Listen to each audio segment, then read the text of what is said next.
What up, Bars Gang? Yeah, that's my new moniker, Bars Gang. Welcome back to another welcome back to another episode of Dropping Bars. And I have with me today someone that I've known for quite some time, a very long time. We're both from the same village in Grenada, Paradise Coco. Paradise Massive representing. Your boys are here.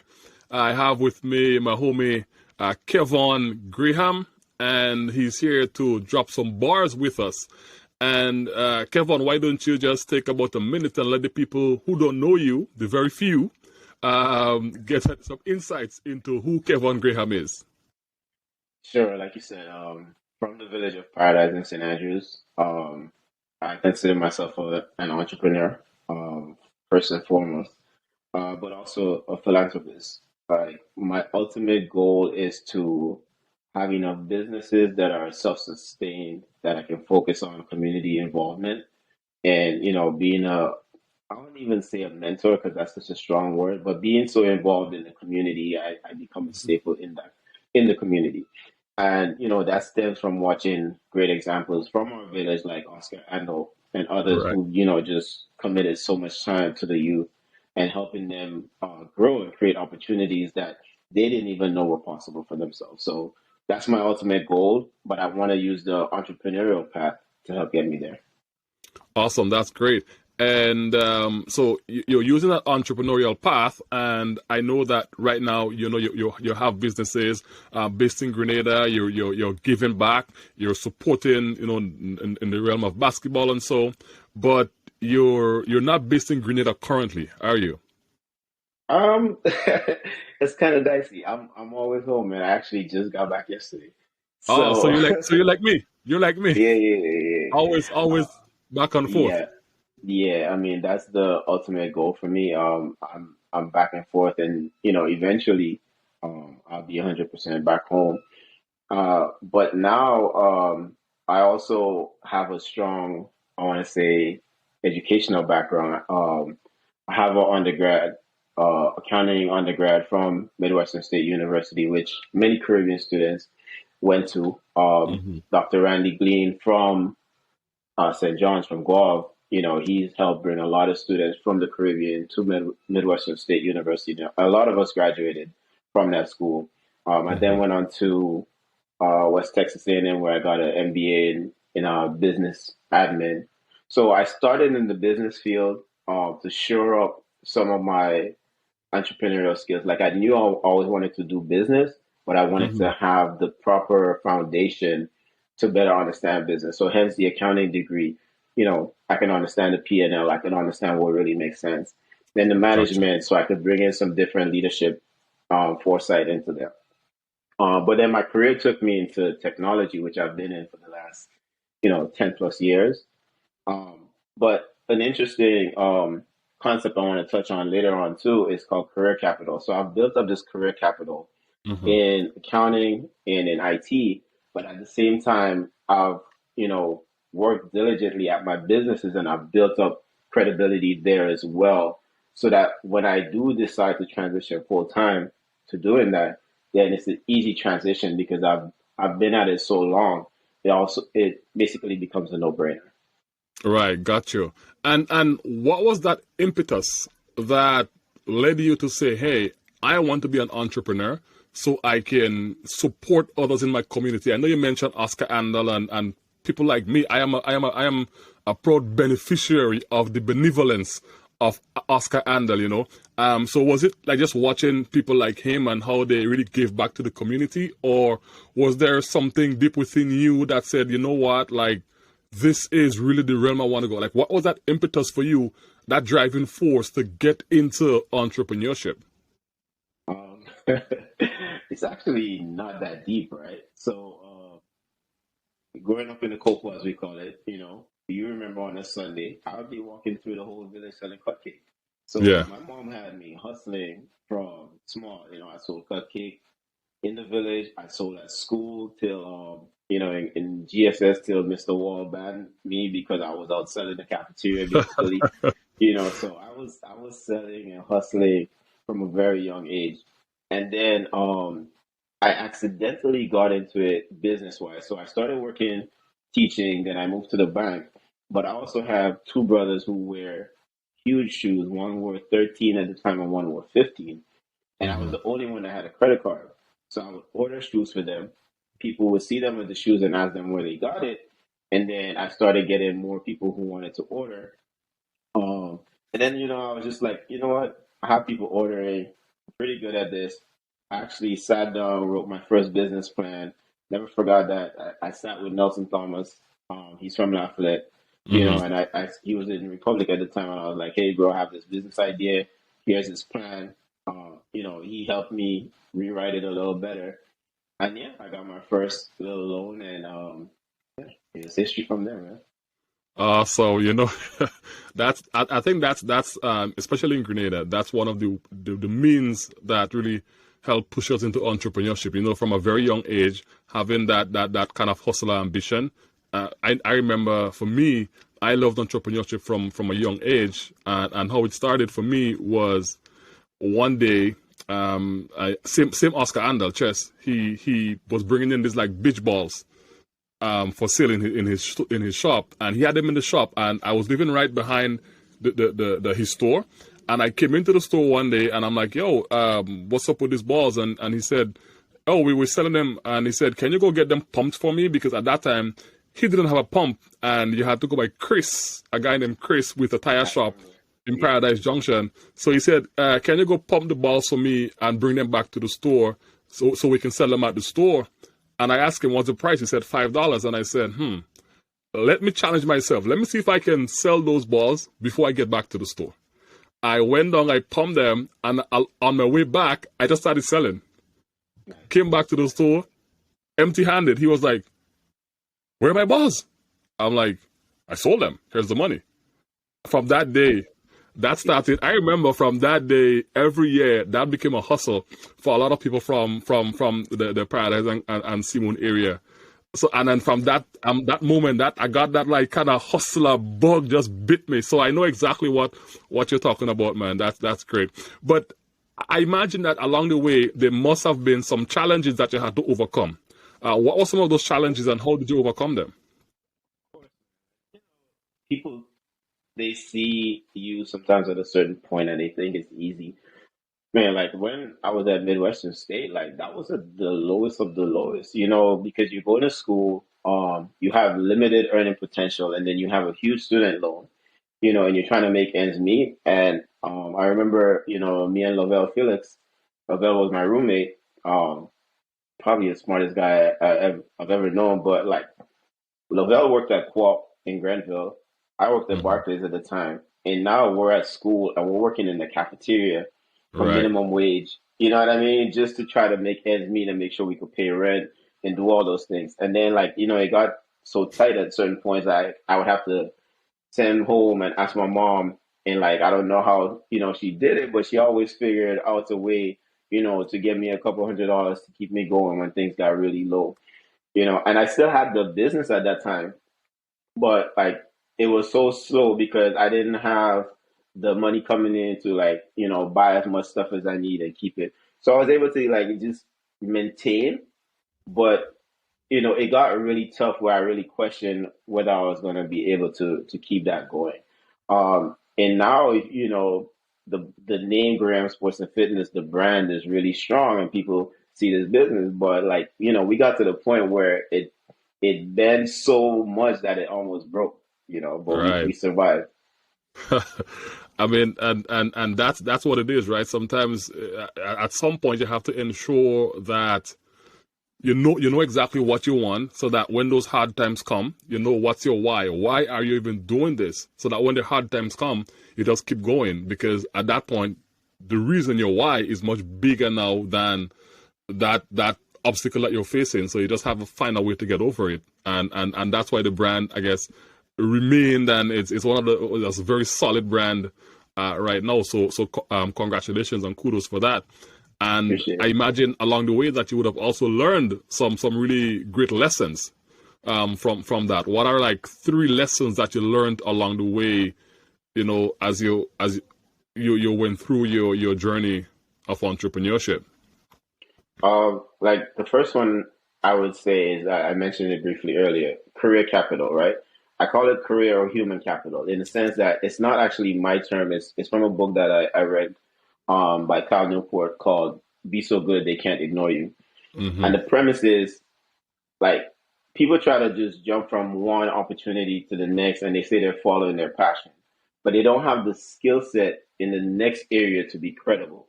And so they end up struggling or that business might bust. But if you continually work on the skills that you have, and then you also know somewhere that you want to go, and then you start either volunteering or reading or learning, then that way when you make that transition it's not as difficult because you built up credibility or capital, as they say, in that other area, right? So it's the same thing. You may go to the bank, you want to get a loan, they want to know what capital you have, right? It's the same thing in jobs and careers and entrepreneurship. People want to know what experience you have because they want to know that they can trust you, or they want Correct. to know that you know what you're doing, right?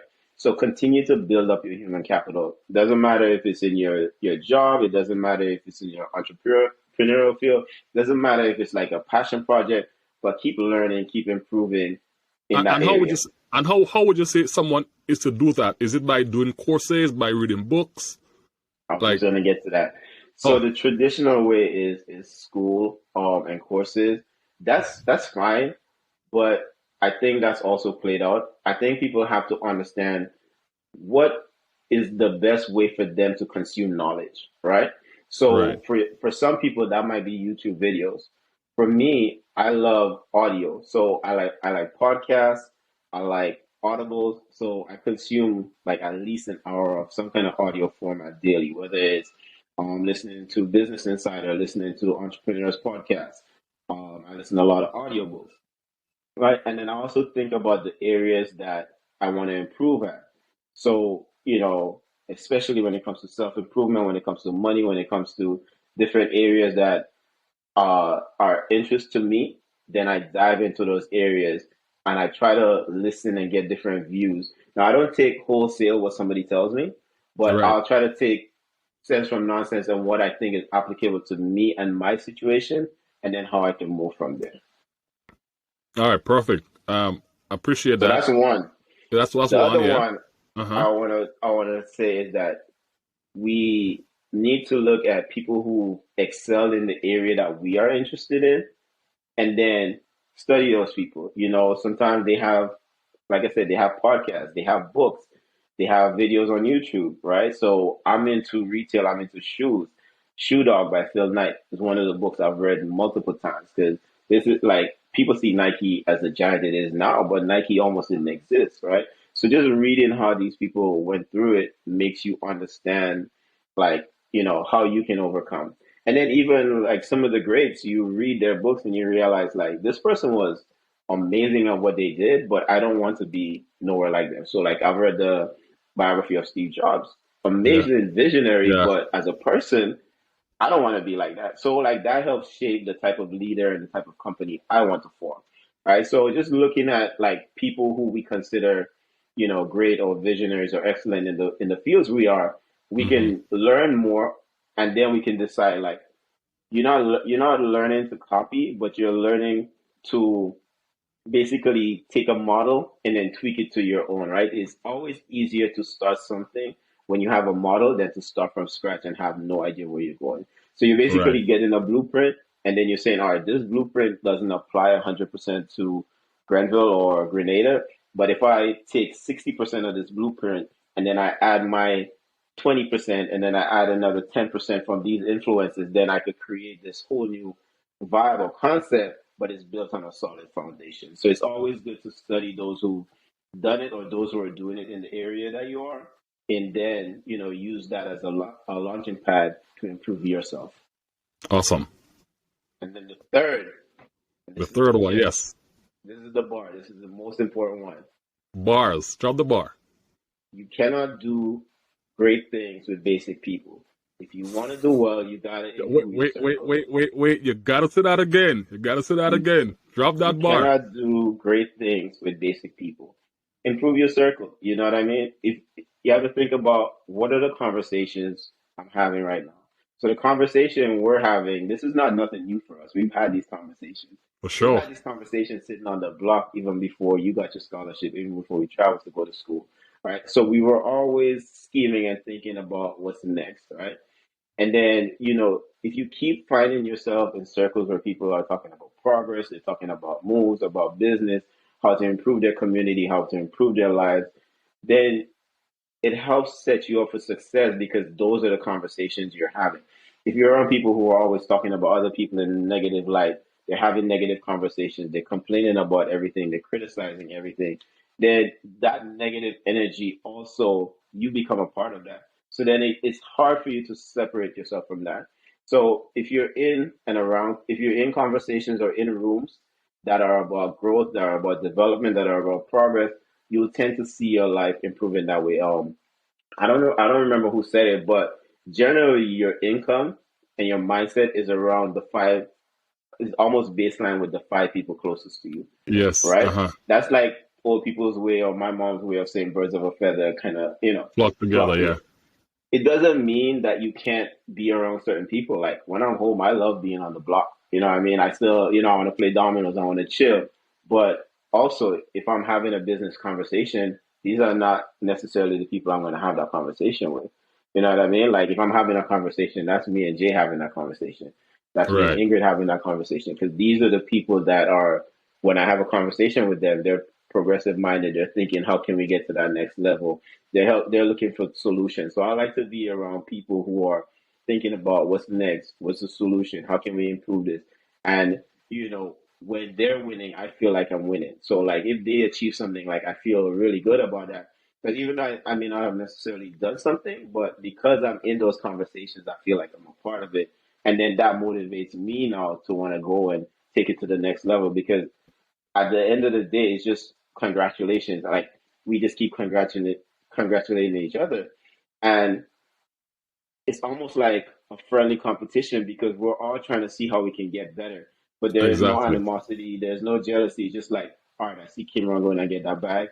Like I gotta go get it. I gotta stay motivated, and that's how it should be when you improve your circle and the people you keep around you. I completely agree with you. Sometimes the people around you should inspire you to do better. And in the moment time someone see you winning and for some reason they can't cheer for you or they can't use you as an inspiration, then that's not somebody that you want in your inner circle anyways, right? So Yep. yeah, that's golden. That's like you said, that's the bar. That is the bar. So thank you so much for being here. And before you go, just what is one? I mean, you dropped some serious bars, but if you can leave us with one nugget of wisdom that you can share with young people across the Caribbean region, what would that one nugget of wisdom be? The best investment you can make is in yourself, right? So all those things I mentioned, especially the career and human capital, that's an investment in you. That investment will pay you over millions of times, right? Because the more you improve yourself, the more you improve your ability to earn. And that's what it comes down to at the end of the day for a lot of us. Can we, because that's the cliche and the catch terms these days, multiple streams of income. But from a monetary perspective, it'll help you, but also from a spiritual, from a personal, from a holistic perspective, relationships, everything.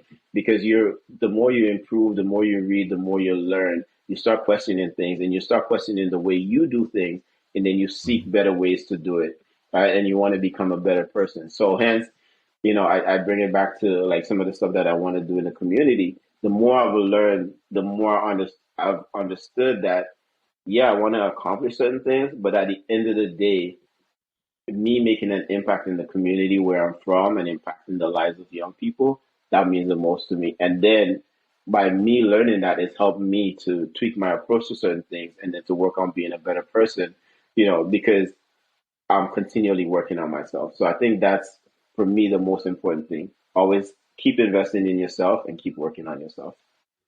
Amazing. And thank you so much. That's it. I don't want to say anything else because that was just like, look at that 20 minutes of pure value, Wow. pure bars. Wow.